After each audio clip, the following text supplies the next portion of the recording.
alat transportasi apa yang dimiliki oleh setiap orang? Dan jawabannya yang paling sering saya terima adalah sepeda motor. Dan saya jawab, bukan sepeda motor, bukan sepeda. Alat transportasi yang dimiliki oleh hampir semua orang adalah kaki.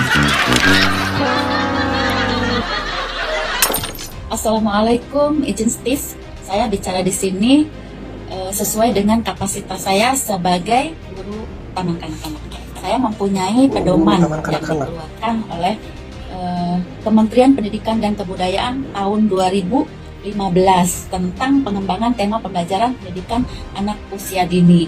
Nah, di sini adalah ada tema yang harus dicapai, yaitu diantaranya alat transportasi. Jelas tertulis di sini alat transportasi itu terbagi 3 bagian, ada darat, laut, udara. Yang darat misalnya sepeda motor, mobil, kereta api, dan lain-lain.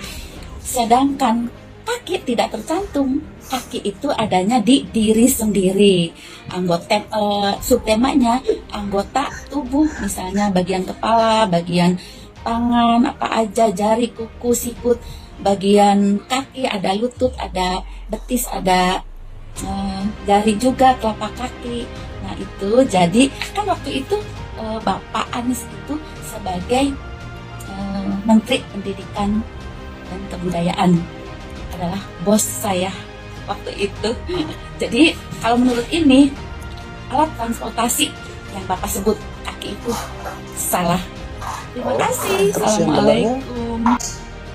Lapangan BMW dirubah menjadi JIS. Ahok yang kamu kapir-kapirkan membangun masjid untuk umat Islam sholat, 4 masjid besar yang dibangun Ahok.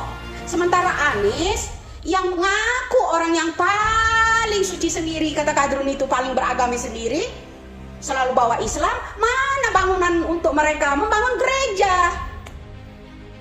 Coba pembelaan sampean semua itu mana buat negara ini? Nggak kebulat itu. Orang yang kamu kapir-kapirkan bangun 4 masjid untuk umat Islam sholat di Jakarta. Sementara Anies, kamu sanjung-sanjung keturunan cucu Nabi, membangun 1 gereja untuk umat Kristen, dibaptis pula menjadi Yohanes. Ayo dong komen, bagaimana pendapatmu? Jangan suka mengklaim-klaim pembangunan Bapak Jokowi selama 10 tahun. Dia 5 tahun aja, apa? Patung bambu menghasilkan, menguntungkan petani bambu, ya kan? Sepatu buat kompas, ya kan?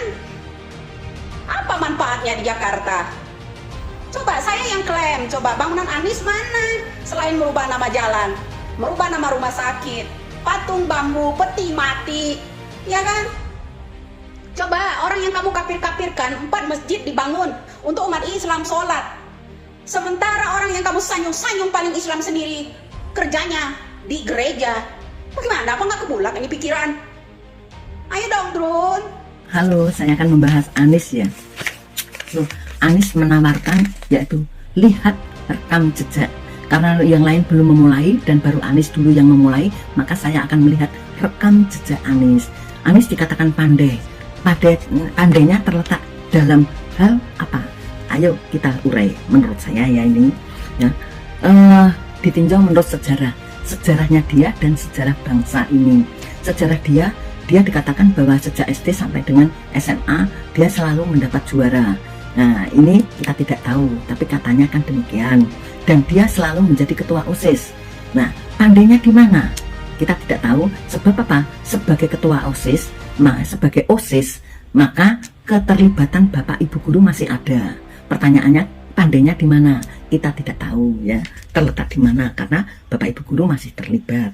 Kemudian menurut sejarah, ya, sejarah bangsa ini dikatakan Anies bahwa sumpah bangsa Arab lah yang pertama kali mengatakan sebagai bangsa Indonesia. Padahal Sumpah Pemuda sudah digaungkan sejak tahun 1928. Ya, seperti itu. Ini sudah beredar sangat banyak ya. Kemudian yaitu salah menerjemahkan kata Ika ya, Eka atau Ika, Bhinneka Tunggal Ika, bahwa kata Eka itu adalah bahasa Sanskerta menurutnya. Betul. Tapi bukan berarti memiliki arti eka itu adalah iku, bahasa Jawanya kan iku, dan bahasa Indonesianya menjadi itu, bukan. Eka itu adalah bahasa Sanskerta untuk menyatakan bilangan. Eka, dwi, tri, catur, panca, dan seterusnya itu adalah bahasa Sanskerta untuk bilangan. Jadi Al-Anis salah dalam hal ini. Kemudian salah menafsir, menurut saya salah menafsir kata sunatullah air. Dikatakan bahwa air dari langit, ya, hujan turun ke bumi, dimasukkan ke bumi. Bukan seperti itu. Sunatullah yang dinyatakan air, sunatullah air itu adalah janji alam semesta air itu pada Allah bahwa dia akan berkepribadian membentuk permukaan yang selalu datar, walaupun dibolak-balik posisinya dia akan selalu berpermukaan datar. Itu janji sunatullahnya dia pada Allah, ya kan, seperti itu. Dan air akan selalu membentuk dirinya seperti menjadi seperti wadahnya. Jadi itu sunatullah yang dimaksudkan. Anis salah kalau mengatakan bahwa sunatullahnya itu adalah air hujan masuk ke bumi.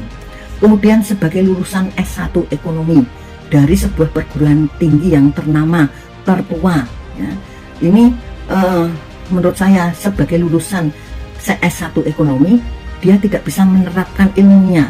Contoh yaitu dia memberikan DP 0 rupiah untuk rumah dan pada sebuah debat, dan kenyataannya memang tidak bisa diwujudkan DP 0 rupiah. Jadi sebagai ekonom dia tidak bisa berhitung. Kemudian menerapkan manfaat dana besar, ya, peruntukannya untuk apa dia tidak bisa. Ya, contohnya adalah dana besar digunakan hanya untuk membeli lem, pensil, pulpen, helm proyek anak SD, habisnya sampai miliaran. Seperti itu. Sebagai ekonom dia tidak pas, ya, penggunaan dananya. Kemudian menyatakan mobil listrik itu menghasilkan emisi karbon. Salah. Mobil listrik itu tidak menghasilkan emisi karbon, ya. Jadi itu salah besar. Kalau toh itu adalah tulisannya orang lain sebagai orang pandai, maka harusnya tidak diucapkan, itulah dicoret, ya, dicoret, diganti, atau ya tidak dibaca. Kenyataannya kan tetap dibaca, dan itu salah. Kemudian salah dia salah tidak dapat melihat kejanggalan adanya dana fiktif sertifikasi dan dana fiktif pensiunan di lembaga pendidikan pada saat itu dia menjadi menteri. Kemudian dia selalu membuat laporan kelebihan bayar. Sebagai seorang lulusan ekonomi, itu laporannya selalu kelebihan bayar. Harusnya kalau misalkan dia kelebihan bayar kesalahan itu 1 kali, itu tidak masalah, tapi kenyataannya dia lakukan berkali-kali, berulang-ulang, ya. Terus pandainya di mana? Penghargaan yang diperolehnya ketika menjadi gubernur DKI, dia mendapat penghargaan tentang tata kota. Yang diajukan adalah kota lama, sedangkan kota lama itu adalah hasil karya yang sudah dibuat oleh gubernur sebelumnya, kan seperti itu. Mungkin ditambahi sana sini saja sama dia, ya. Jadi yang diajukan adalah kota lama. Kemudian dia mendapat penghargaan tentang polusi udara, ya, polusi udara di Jakarta. Pengajuannya yaitu ketika pandemi, ya. Jadi ini tidak match, ya, tidak cocok, ya jelas, ya, kan gitu, ya jelas, ya, ketika pandemi. Kemudian hasil karya sejatinya adalah yang dia buat adalah waring, ya, patung getah getih, kemudian sumur resapan, jalur pejalan kaki. Nah, ini jalur pejalan kaki itu kosnya sangat mahal sekali, ya. Sebagai jalur bukan pejalan kaki, sepeda, sebagai jalur sepeda itu lapisannya itu lapisan sangat tebal dan mahal, ya. Hanya digunakan untuk jalur sepeda. Kosnya kan seperti itu karena lapisannya dapat digunakan untuk kendaraan roda 4, ya. Kemudian keranjang batu, patung roda, JIS, Taman Ismail Marzuki yang dibongkar, penyeberangan yang dibongkar, kemudian genting yang warna-warni, dan mengubah nama rumah sakit menjadi rumah sehat, mengubah nama-nama jalan, itu yang dilakukannya. Lalu pandainya di mana? Ya. Jadi kesimpulannya menurut saya bahwa Anies itu sebetulnya pandai berbahasa Inggris sekaligus pandai membuat jargon-jargon saja. Jargon yang selalu dipakai adalah narasi, gagasan, dan karya, atau dibalik-balik ya, gagasan, narasi, dan karya. Itu yang dia karyanya saya tidak tahu manakah karya hasil orang pandai itu yang dilakukan oleh Anies ya. Jadi seperti itu. Jadi saya tidak tahu apa kehebatan Anies ya, dari jargon-jargon itu ya, karya apa saya tidak tahu.